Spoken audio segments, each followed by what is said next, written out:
Good morning. I'm Dr. Arlen Myers. Happy New Year. I'm the president and CEO of the Society of Physician Entrepreneurs, and this is our next in the series of SoPE Grand Rounds. Today we're going to thanks for joining us. Just so you know, if you could please mute your audio, or unless you want to ask a question, and then just unmute it and ask the question.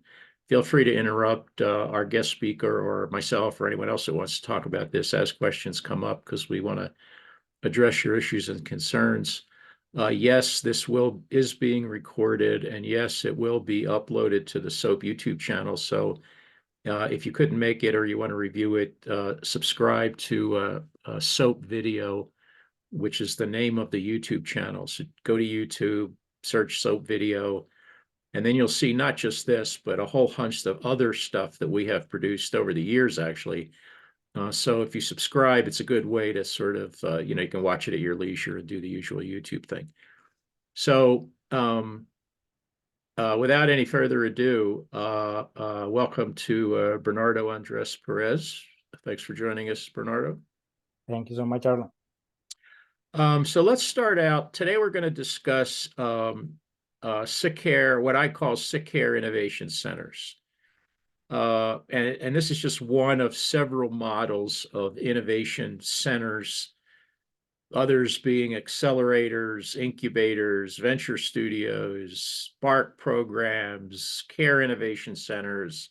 I mean, there's a whole litany of organizations and entities with the stated purpose of creating, supporting, accelerating, killing, in some instances, companies, startups, and growing them, hopefully, with various ins and outs and terms and conditions. So that's what we're going to discuss today. And so, Bernardo, why don't you tell us a little bit about who you are and what you do with the Cleveland Clinic Innovations? Yeah, so once again, thanks so much, Arlen. It's a pleasure being here and reconnecting after a few years. And just as a side note, Arlen was kind enough to accept me to the Society of Physician Entrepreneurs when I was a little bit lost in my career. And long story short, I'm a cardiologist by training, born and raised in Argentina, went to med school there, did my residency in Spain. So I moved from Argentina to Spain, Barcelona, and I did my residency as a cardiologist there.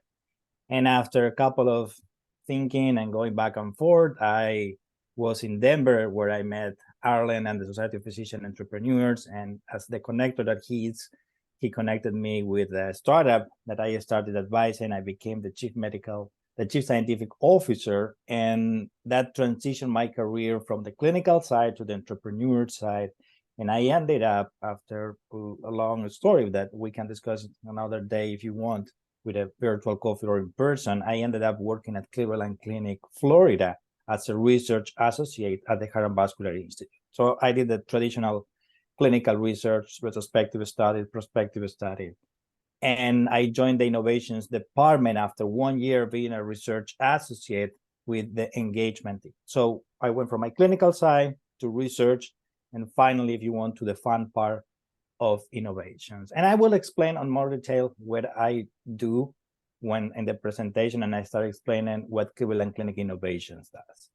Didn't you also spend, I'm sorry, didn't you also spend some time at the LSE in London? Oh, yes. I don't want to go to there, but yes, I did my master in healthcare economics at the London School of Economics. And I'm proud to say that I have the higher return on investment in that master, because I met my wife there and I obtained this job. I met the person that hired me at the London School of Economics. I didn't get the Nobel Prize like a lot of people do there, but I had a high return on investment. And I can remember us meeting in London. Yeah, there. Yeah, that was fun. And that was fun, yeah. Close to the Buckingham Palace. Yeah, and you were involved with the Barcelona Health Hub for a while? Yep. Yeah, exactly. Great. Yeah, it's a good story. So, okay. So just so people are clear, you said Cleveland Clinic, Florida. Obviously, Cleveland Clinic is started in Cleveland. Now it's kind of like all over the world. So maybe you can just give folks the landscape of the Cleveland Clinic. So yes, and it's part of what we're going to discuss in the first bullet point of what does Cleveland Clinic do and Cleveland Clinic Innovation does, and also how do we do it. And then the final point, the previous to the discussion will be, as you ask, is the juice worth the squeeze? So Right. it's a very short 10 minutes presentation, and I want to spend most of the time. And once again, you can interrupt me when I'm talking, and I'm pretty sure that we can discuss at the end or either while I'm talking. So I will start with what Tommy Hailovich, the current CEO of Cleveland Clinic, says, that our blueprint is simple: provide the best care possible, invented through research and innovation, and then share it with the world. As Arlen was saying, Cleveland Clinic has become a worldwide healthcare system. Cleveland Clinic shines brightest when we are most needed, and so do our people. Demand for our services has never been greater. And yes, as Arlen was saying, we have our main campus in Ohio. We have also Toronto, that is mostly a primary care center with outpatients facilities. Florida, that it has almost more than 12,000 caregivers, more than 800 physicians. We have closer to, I will say, 13,000 beds in the 5 hospitals that we have in Florida. So Florida will be the second main campus, if you want. And then we have Nevada, that is a brain healthcare center, and London and Abu Dhabi, that if you want, we can discuss later how these facilities are working, with London being open last year in 2023, and they recently opened a new outpatient facility. So as you can see, the footprint of Cleveland Clinics has become global.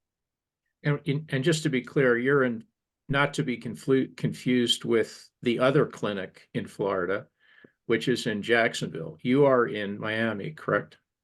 I am in Port St. Lucie mainly, where we have the Florida Research Innovation Center, and in Jacksonville, this is South Florida.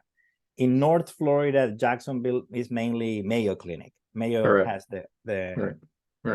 we don't have in North Florida. We have 5 hospitals here in Weston, Indian River, that is Vero Beach, Martin Health, and Tradition, that is close to Port St. Lucie. And is there any collaboration at all between the Mayo Clinic and the Cleveland Clinic in Florida?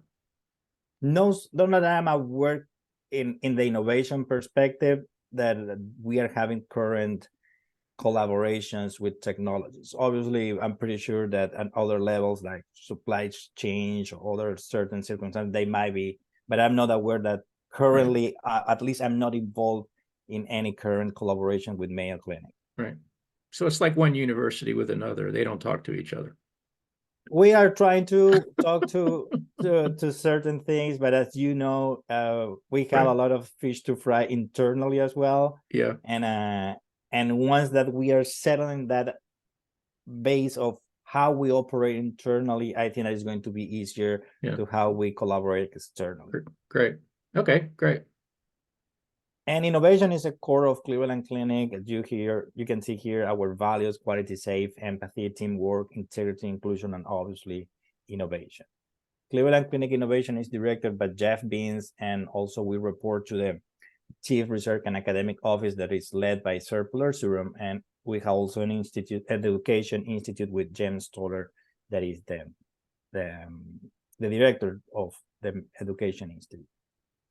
And Cleveland Clinic innovation is the commercialization arm of Cleveland Clinic. As Arlen was saying, there are many models that they are out there of how we can take an idea to an invention and commercialize that. Cleveland Clinic Innovations, our mission is to revolutionize how patient-centered solutions are brought and delivered to the market. And we have a team. So I'm going to talk a little bit about how we do it in the operating model, because it's a little bit different of what we were doing before in other centers. And we have an in-house technology development team that make us an innovation powerhouse. And I'm not going to go into the details that, as I said, in the chat, you have access to the website of Cleveland Clinic Innovations with all the detail, for example, of Cleveland Clinic Innovation District, that is mainly in Ohio, but also is distributed across the state in Ohio, and with the aim of bringing innovation from across the nation. So, and something that you have been seeing a lot is the collaboration perhaps between Cleveland Clinic and IBM with the first private, I think I'm saying this correctly, the first private quantum computer available for research in healthcare. And we have been driving patient for focus commercialization technologies in the four main domains, like most of the tech transfer offices or commercialization arm of healthcare system, with medical devices, therapeutics, healthcare, health information technology, or digital health, if you want to call it, and delivery solutions. That's what Cleveland Clinic do, the Cleveland Clinic does, and how does innovation bring patient-centered ideas to market? Traditionally, most of the technology transfer centers, they work with one person that is bringing and working with the inventors and taking them from the beginning to the end. We changed the operating model to what we call a team of teams. We have the engagement team, the assessment team, the development, the business development, and the new companies / venture capital arm of Cleveland Clinic. And I am part of the engagement team. The engagement team is, I am one person that I knock the door and I say, hey, Arlen Meyers, you are a doctor at Cleveland Clinic. Do you have an idea that you would like to see if we can commercialize? And Arlen will say, yes, I have this idea. Okay, let's complete the invention disclosure form. And I do the first assessment of that idea, that if we find that it has potential commercial value, we can protect the intellectual property of that. We'll take it to the assessment team, that they will do a deep, thorough analysis of intellectual property and market landscape. With that report, hopefully we'll move to the development team and finally to the business development and or the new companies that is created and started. All right, so let's drill down a little bit on this model. And this, I guess Sri just asked the question I wanted you to answer. So the traditional tech transfer office, and you remember we met when I was working at King's Business at King's College London in their tech commercialization. And it was kind of an old operating model. It was similar to what you said. It's, basically there was a intellectual property manager and they went through the usual screen and all that. So when you first, a previous question, can anyone engage the Cleveland Clinic model, or do you have to and only be a Cleveland Clinic employee to do so? You mostly will work with intellectual property generated inside from a Cleveland Clinic caregiver, meaning that you have to be a Cleveland Clinic employee, right, in order to file the invention disclosure form. Right, and therefore you are operating under the terms and conditions, particularly intellectual property, of the Cleveland Clinic and all that goes with it. In other words, you file an invention disclosure, and if this winds up anywhere, the Cleveland Clinic owns it under the terms and conditions of your operating agreement, correct? That's correct. All right. And this is a very long tech transfer history, but the faculty person would have to sign an invention disclosure release saying that I used the Cleveland Clinic resources to do this, and that now the Cleveland Clinic owns the intellectual property that we have just developed, correct? That is, yes, correct-ish. Yes. Okay. That we, that there are nuances on how that right. The intellectual property is owned, and the revenues, each place has its own terms and conditions. Right. And we don't want to get too deep in the weeds, but my point to the listening audience is, if you are in a university or working, for that matter, as an employee anywhere, be very, very sure that you understand the terms and conditions of your contract as it relates to intellectual property. So, and it can get very complicated and it depends, but you need to understand, if you invent something or discover something as an employee, that there's a lot that goes with that, and you need to understand that. Yep. Okay, so now let's get to Sri's question, which is, so you are the initial person, and you come to me and I say, yeah, I have a gadget. I have this idea. I want to create a gadget that optically detects cancer in the mouth. Okay, this is a real story, actually. So we have developed, so I'll just use this case study. So now what happens? What's the conversation look like, and what are you going to look like as the initial hurdles or criteria to either say, you know what, Arlen, this thing may have legs and move me to the next step, or I'm sorry, but your baby's ugly, and I think we should just kill it mercifully for the both of Mhm. us right now. The good thing of this operating model is that it's not a decision that I base on my own instinct. Despite the fact that I pointed out the different teams as silos, engagement, assessment, development, business, and NewCo, we work as a team to make that decision. I don't make that decision of saying, oh, we are going to commercialize that. And in order to answer concretely your question of what do I look at, it's very simple. Are we solving an unmet clinical need? And the second thing that we see is, can we protect the intellectual property of this? And the third thing is, is there someone going to buy this?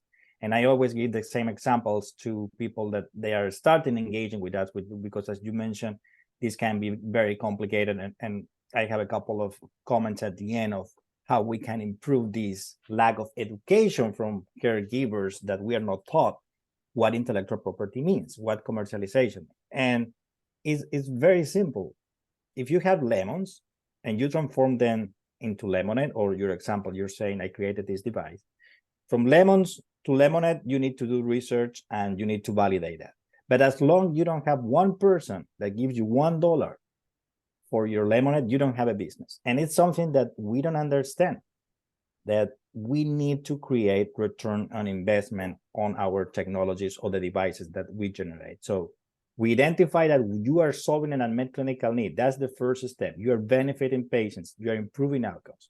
Can we protect intellectual property, and is there a market for that? Sri, does that answer your question, or you want to ask some more? I wanted to ask a follow-up question. Say someone comes to the engagement partner and talks about an idea. The engagement partner and the team makes an assessment that for the reasons that Bernardo mentioned, that this is not viable. Do the faculty in Cleveland have the option of going elsewhere? And sometimes, as history will validate, what is initially not thought of as a great idea from a return of investment point of view later on turns out to be a blockbuster. Have you had any instances like that?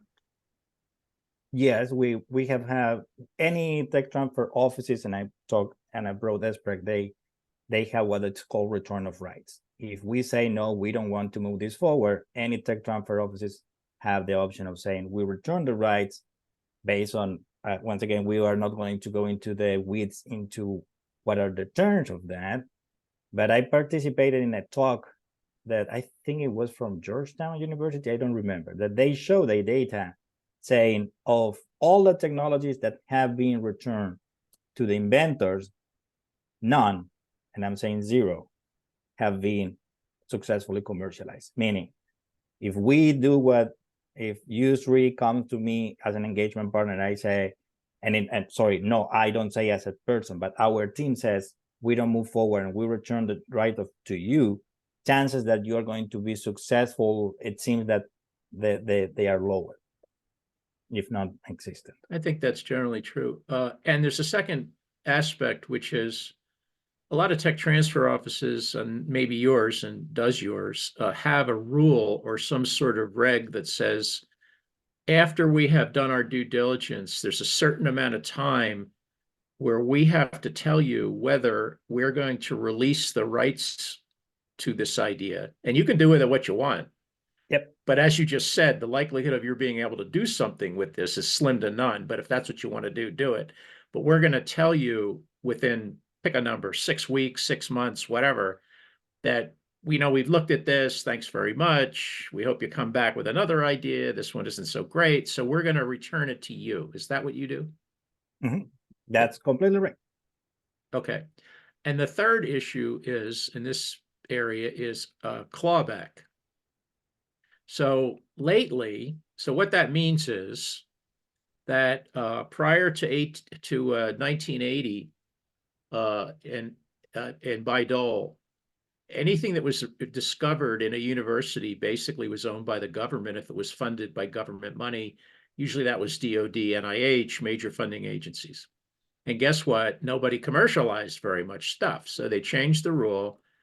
And actually, they mandated to the universities that if you take NIH or federal grant money, you have an obligation to get this thing to the market to help patients.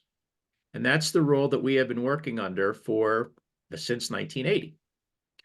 Now, recently, because of ridiculously high, well, let me restate that, because of increased prices of pharmaceuticals and drugs, the federal government, because it's a political issue, is saying, one way we're going to help in an election year, one way we're going to help patients not have to pay so much is to claw back the intellectual property that we granted to a pharmaceutical company with federally funded dollars. So the case study is, Arlen, we're going to give you $10 million to discover a drug. I discover a target molecule. We go through the rigmarole, we patent it, we do all the stuff. It gets licensed to Novartis. Yep. Novartis makes $100 zillion on a GP, on a glucagon protein to fight obesity.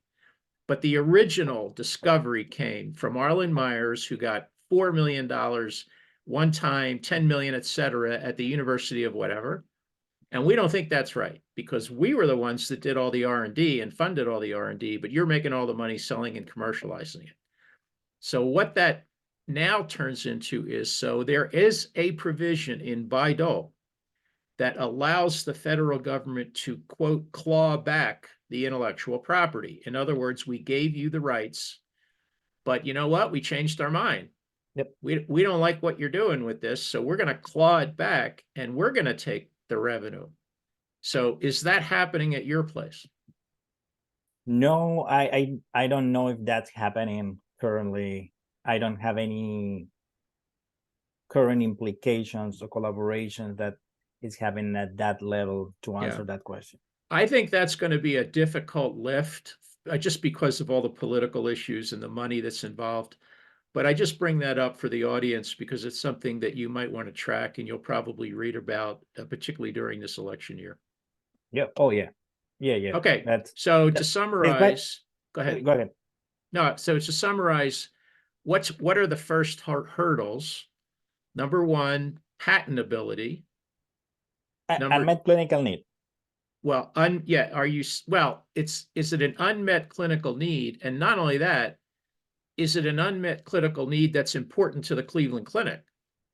I mean, we have 1 million clinical needs.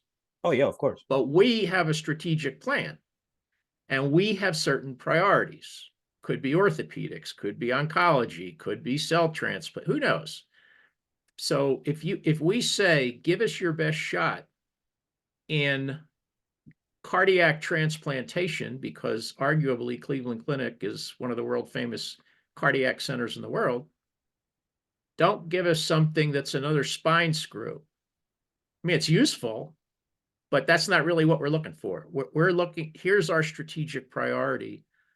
And so what that means to the audience is that if you are thinking of getting involved in this and you have an idea that's not exactly a good fit, it doesn't mean you're a bad person.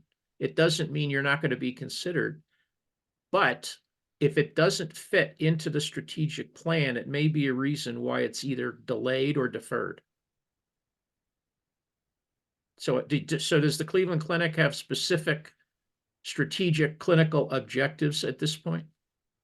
We have more than an open house, not an open house. We have an open mind to bring the engagement team functions that every idea matters. We do have a specific goals to commit, strategic outcomes to complete. For example, the innovations team has different metrics, excellence metrics that we need to achieve. However, as I mentioned, it's unfortunately it's not black and white. It's an assessment that we do as a team that, as you say, yes, we are very well known in cardiovascular, but if that is true that you are coming from orthopedics, you work with us and you are saying that we go to the left, but we tell you, have you thought to go to a little bit to the right? And you said, no, I didn't. But in reality, if we use that screw a little bit to the right, there is a market there. we'll invest in that. We cannot make a decision just based on one variable. And I Right. think that that's part of the misunderstanding of what innovation is, of what do we do as teams. Is very difficult. And as you mentioned, it's dynamic. You were giving a lot of example of that.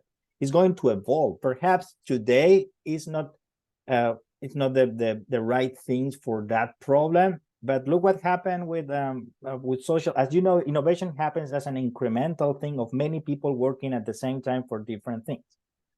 It's a myth that there is just one inventor doing something.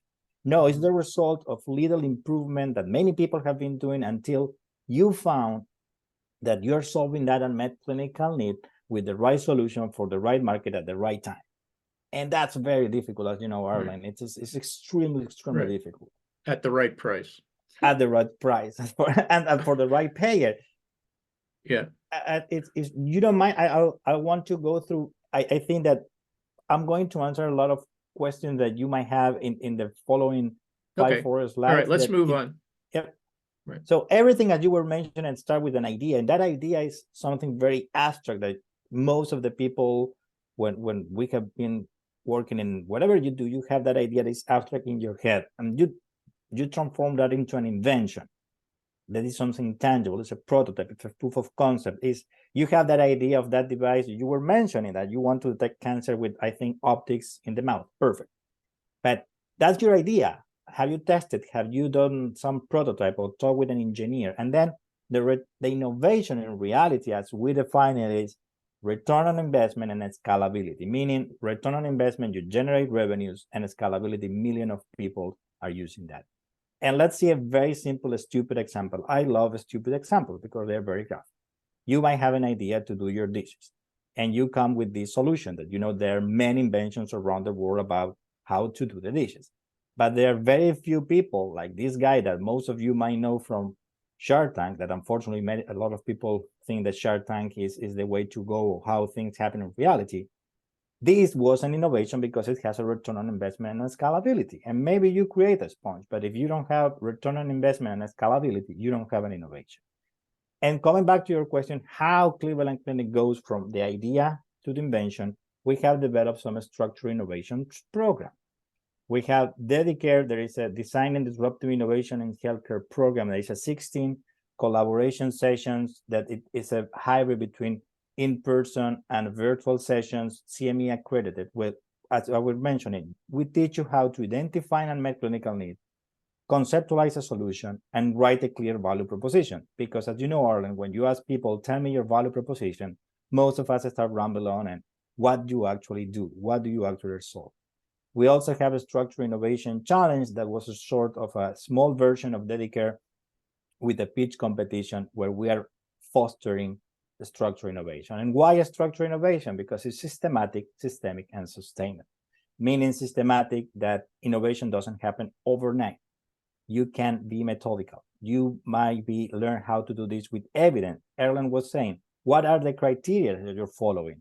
A, B, C, D, E, F, all the one that you want, but give me some evidence about that and how that is dynamic and modifying during time. Systemic, because we want you to apply this to any workflow. Today you are working for Cleveland Clinic, but if you go and work in May, most probably you will be able to apply this kind of thinking. And sustainable, because we want to generate revenues, but those revenue can be generated nowadays by not only economic, but environmental revenues, or you're saving money, or in electricity, different sustainability things. And finally, and I'm going to finish with this, is the juice worth the squeeze? And this is something that struck me when I read the idea radio of 2001 from the people that they created the design thinking framework. They discovered after 30 years of research that you need 2,000 ideas, and from those 2,000 ideas, you will get 100 prototypes, and from those 100 prototypes, just 5 are going to be commercially product, and only 1,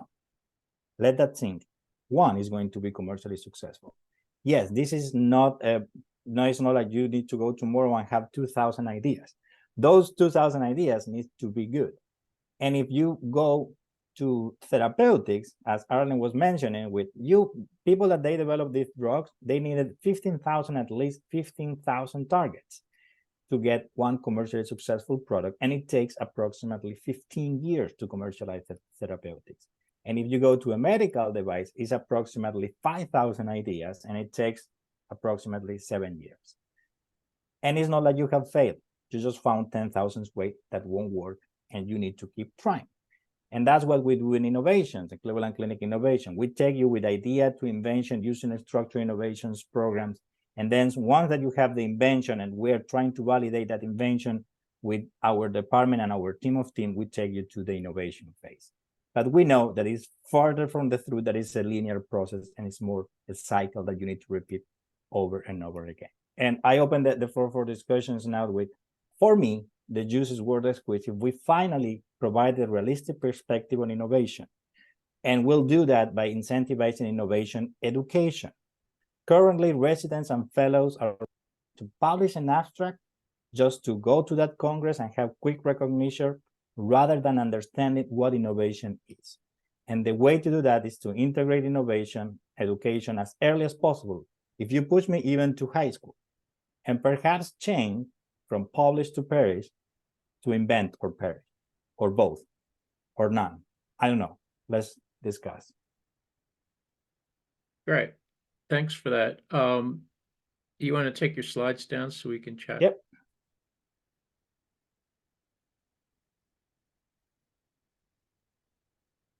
Okay, great. So Sri had another question. When he presented his idea to you and you said, we went through the rigmarole and we're not going to accept it, do you give him a pink sheet essentially? In other words, here's why. Do you walk him through the process and here's why, here's the criteria, here's where you were, here's where you can improve, here's the opportunity for improvement, et cetera? Yep, we do that when that's something of the biggest change that we saw and we heard from our physicians that this model does. And then my function as an engagement partner, if I need to tell you that your baby's ugly, I'm going to sit down with you and give you a breakdown and saying, look, it's not like just send you a cold email and that's it. No, I would like to think to you, because if you learn that this is going to take many times, you will do it again. If I tell you don't ride that bike because you're going to fall and that's it, and I let you then, instead of teaching you how to ride that bike, you will have more tools in order to be successful. So that's what we do. I prefer to over communicate with inventors and saying why we are not taking the idea forward rather than just sending a cold email. Yeah.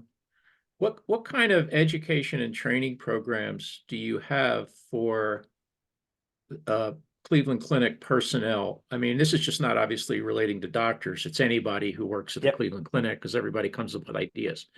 So are there mandatory modules, courses, whatever, in innovation and entrepreneurship when you work at the Cleveland Clinic?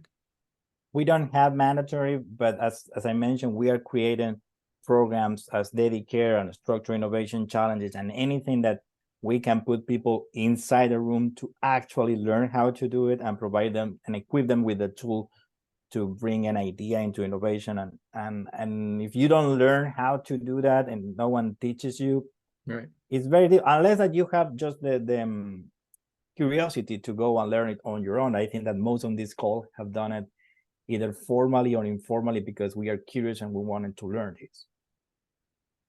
Well, that was kind of my point, is most physicians, and let's just talk about doctors, in my view, I think I've told you this before, that it's my view that about 1% of practicing clinicians in the United States, so we're roughly talking 1 million doctors, have an entrepreneurial mindset.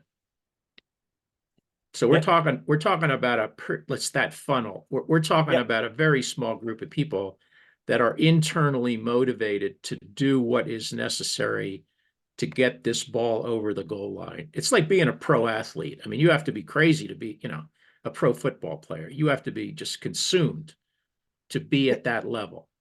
So it's the same thing with this. I mean, it's just really hard and takes a lot of whatever. And if you don't have that, then you're probably wasting your time. And there, we always say, when I talk the first, let's say that you are recruited to Cleveland Clinic. We do have, if you're recruited to Cleveland Clinic, Florida tomorrow, you will watch a video that we explain you the innovations model. So when you're recruited, and Right. So at least like, you're aware of it. at least you are aware of that. And there are three things that I tell people that they need to have, and I think that it also applies to athletes, as you were mentioning. You need to be passionate about this. You need to be persistent. You need to keep doing it. And then most of the time also you need to be patient, because as you say, this idea today is not going to move forward. But what about in the next X months? And now an example came to my mind. There was this project that was presented by the Nursing Institute, very incremental, a few years ago. I think it was 2017 that it was presented, and it was a little piece of plastic to separate IV lines for pediatric patients so they don't fall. Cute, but a little piece of plastic that is a commodity, $2 or whatever it costs. We cannot commercialize this unless that we have millions of people that are going to be needing this, and you know where I'm going, that they are going to be needing this in certain moment of healthcare that is going to be something that millions of people need this. COVID happened. And the nurses that created this say, hold on a second, I can use this little piece of plastic to take out the IV line from inside the operating room or inside the room of the patient outside, so I don't need to use the PPE. So that nurse from 2017 needed to wait until COVID happened to finally commercialize her solution. So is the juice worth the squeeze is another way of saying, if you look at all of the care innovation centers and tech transfer centers, and there's lots of them around the world, most of them are not financially viable. They simply don't pay for themselves. I mean, all the time and effort and everything you've just described. So a couple questions. Maybe you can't answer this or not allowed to, but the Association of University Technology Managers, for those of the audience that don't know, is the sort of trade association for tech transfer officers around the world. And they do a survey every year. And they look at all the tech transfer offices and they say, is the juice worth the squeeze? Are you guys, the tech transfer office, making money to sustain your viability and justify your existence for all intents and purposes? And generally the answer is, as you would expect, something like 10% of the tech transfer offices generate 80 to 90% of the revenue. It's Pareto. And everybody else is doing it because it seems like a good idea, and everybody else is doing it, and everybody's hot on innovation. But the fact is, most tech transfer offices don't cover their overhead. Now, so my question is, does the Cleveland Clinic? Well, you may imagine where we are landing. You may imagine that I will answer as following. If you see what is the mission of Cleveland Clinic Innovations, is one of the things that we do is we're innovation inventor service. By a service means that I provide to you this service, well, I will help you to bring an idea to market. And if we do it, it's going to be a win-win situation. Win for you, you get professional development, you will generate revenue. Yes, you cannot do it alone, because a lot of people say, if I don't need Cleveland Clinic to do this. I'll do it on my own in my garage with my colleague from whatever university that he's a software engineer, and we're going to create the next ChatGPT. Okay, by the way, if you do it in your garage, and even if you don't tell me, it belongs, the intellectual property says that it belongs to Cleveland Clinic because it's healthcare related. So not many people know that as well, right? So to answer your question, we are a service so far that is meaning to improve how we deliver care. It's very difficult to be profitable. And for me, it is worth the squeeze, because at the end of the day, yes, we want to generate revenues, but we are improving patient care. And perhaps the idea is not moving to market, but I can tell you that a lot of the ideas that are at Cleveland Clinic, that they don't move to the market, they improve patient care, which is not that you can say, Yeah. but I was going to say that money is not the only metric. Correct. There's lots and lots of intangibles that go into doing this work that's very hard to measure.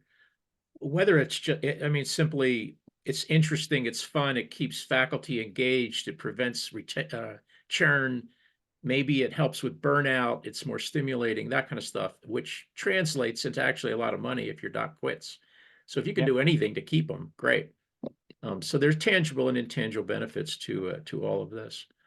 Are there questions from people in the audience or folks that want to ask something? let me see. Maria, are you with us?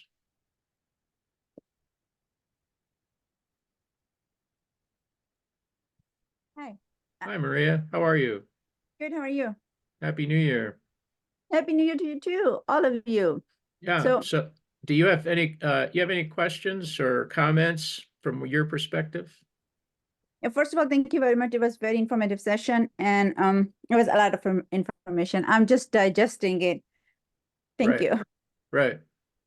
So Sri was asking here, are there specific technology advancement that the clinic is particularly excited about improving sick care outcomes? I'm copying here in the chat that you will see here the website where we have the companies, our portfolio of companies. That will give you a sense of the therapeutics that we are investing on, the digital health solution that we have, the medical devices, and you also have, I think at the end, yes, at the end you have therapeutic and diagnostic. That's a very once again, I cannot tell you this specific technology it's dynamic. It's something that today we might find that that's improving patient outcome, but it's not generating revenues. And that doesn't mean that we're not going to implement it. Perhaps if we find the right partner that they want to do it, or we find people inside that they are going to improve patient outcomes, we'll do it. What is the appetite at the Cleveland Clinic or other places that you've worked in working with industry? You know, the attitude in a lot of ways still is that working with industry, either as an advisor, I'm talking if you were an employee of the Cleveland Clinic, working as an advisor, as a consultant, as on the Speakers Bureau, anything that had to do with getting in bed, unquote, with industry was toxic, to the point where faculties were being banned from participating in pharma speakers bureaus because of the New York Times headlines of how much money they were being paid to do it. And it's understandable because it does influence physician behavior, and it's a potential conflict of interest. Hmm. However, it also gets in the way of innovation and commercial development because you're breaking down these collaborations. Yep. So what is the appetite for faculty at the Cleveland Clinic to work with the Medtronics and the Pfizers and the Novartises and the AI companies of the world? Yep. Well, let's put it this way. We can move it up to, we have the capability, we have a lot of the know-how to move the technologies up to a certain point. If you don't partner with anyone else, we cannot create, I don't know, the next great medical device. We don't have the supply chains to do everything. You will need to eventually, and I think that every tech transfer office needs to do that. You can't do this alone. I don't know whether you go ahead. I'm sorry. Oh, and for example, you were mentioning a critical point about the conflict of interest. You are welcome to go and to talk to any companies, and we have these things. However, we want to create the culture of innovation with our caregivers, saying, you have a lot of know-how. Let's put that know-how and try to develop our own intellectual property, because that's going to be beneficial for the clinic and for you and for patients. So the way that we have to engage with industry Yeah. is we are moving towards a model where we say, let's facilitate the creation of intellectual property from inside and then also collaborate with the industry. How do you define innovation?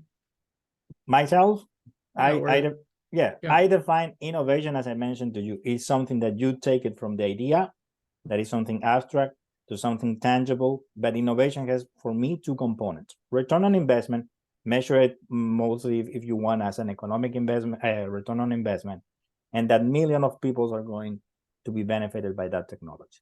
The scalability part for me of is what it takes the things that you are using perhaps in your garage or with your friends, Yeah. to the scalability of it being used across the world. There's the question of what's the difference between an idea, an improvement, or an invention, an improvement, and an innovation, and why does it make any difference what you call it?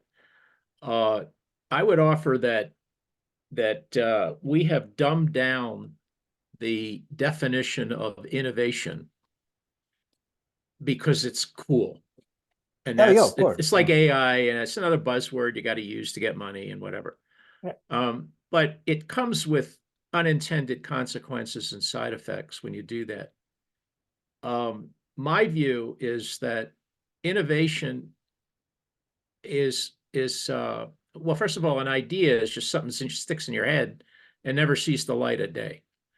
An invention is something that is an idea that is reduced to practice, like you said, prototype, drawing, sketch, anything that, and then you get into the critical part of this is how much value does it create? And you can't determine that. The only person that can determine the value add is the customer. So what we're talking about is what I call a novelty value matrix. So what defines, in my view, an innovation is two axes: the x-axis, which is the value axis, and the y-axis, which is the novelty axis. Mm-hmm. So is what you are proposing new, or that it's new, hadn't been done before, or it's old, done in a new way? So how novel is the idea? And the importance of that is it's the legal definition in the patent office. It has to be new, useful, and non-obvious. So that's kind of the first hurdle. Is this thing new, or is it already in a public domain and you can't do it?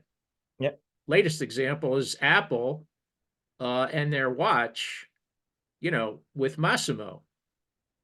So in their pulse ox technology, Yep. the whole nother conversation. Anyway, it's new or not new, or old done in a new way. But the more important axis is the x-axis, which is how much value does whatever you're trying to do ultimately create. So if you look at it as a 2x2 matrix or a line going up between the x and the y axis, if you're in the upper right-hand corner, you have to produce at least 10 times of the value of the competitive offering to consider it an innovation. It's new, and it has created 10 times the value of the competitive offering or the status quo. Because a lot of people don't just do stuff because there's nothing else to do. Yep. But you come up with this idea, like iPhones, the usual example, and then all of a sudden they're doing all this stuff. Now, if you have, the worst case is you have something new that creates zero value. That is not an innovation. That's a waste of time. That's a solution looking for a problem. That is taking people's money and just lighting it in a fireplace. It's not helpful, and it dumbs down the hurdles. It lowers the bar, so everybody thinks they can do this stuff, and you can't. And when did you realize about that axis, or when was the time in your career that you said, no, this is a buzzword, everyone is saying this, when was the moment, if you can remember, that it clicked? Well, when I went through the process that you just described, I was clueless. As you know, you've heard this story before. I worked at the University of Colorado, still do, went to a tech transfer person like you, told them what my idea was. That's all I knew. I got this idea. I don't know how to do it I don't know what to do with it. I need some help. And I went through, well, Arlen, we're going to have to do a patentability search. We're going to have to do a feasibility thing. What's the market? Who's the total address? I don't know what these terms mean. And why is it even important? All I want to know is, how do I get this thing to work in a patient so I can detect the oral cancer? Yep.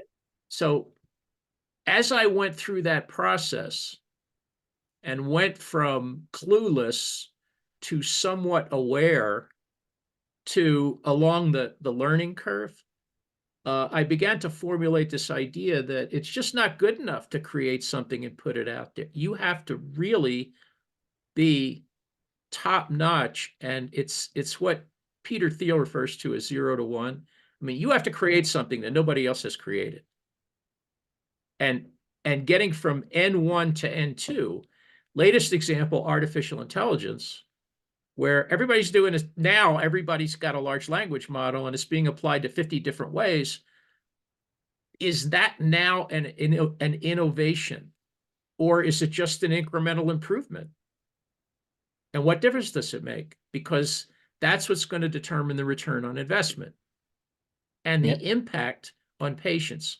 So I really think we've gone from 0 to 100 in medical education in 10 years about innovation and entrepreneurship. And I think we're suffering the consequences of that.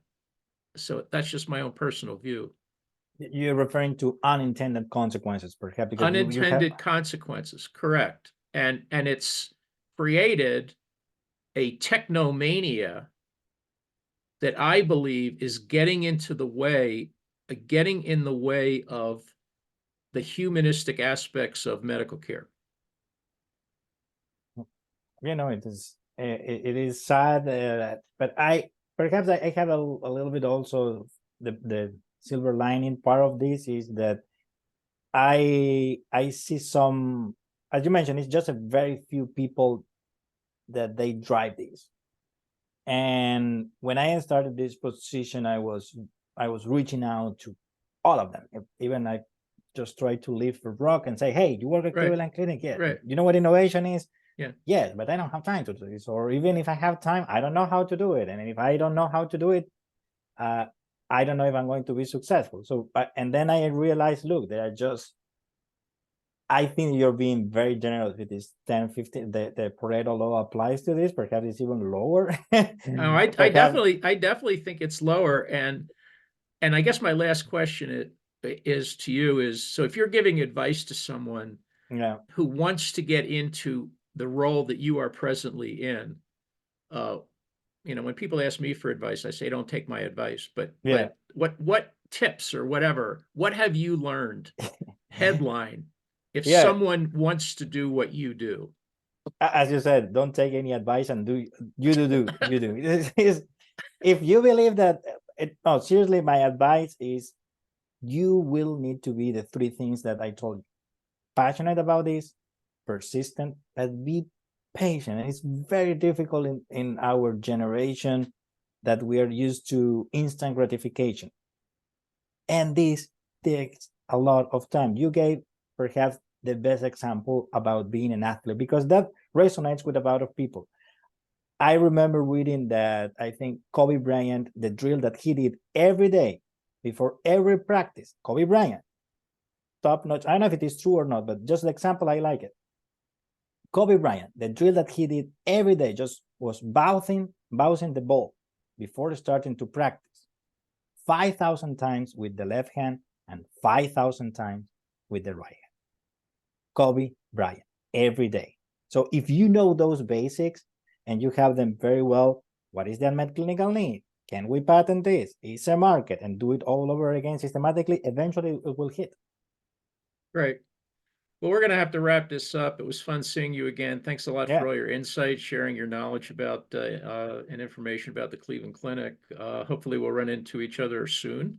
Yeah, If not in Barcelona or London or wherever it happens to be. Okay. And So yeah. Florida is always waiting for you and Yeah. everyone here. All right, great. Yeah, well, hopefully we can do some stuff together down there, and Yeah. wish everybody a happy new year, and thanks a lot, and we'll see you next time. Thanks a Thank you lot. so much. Bye bye. Happy New Year. Bye.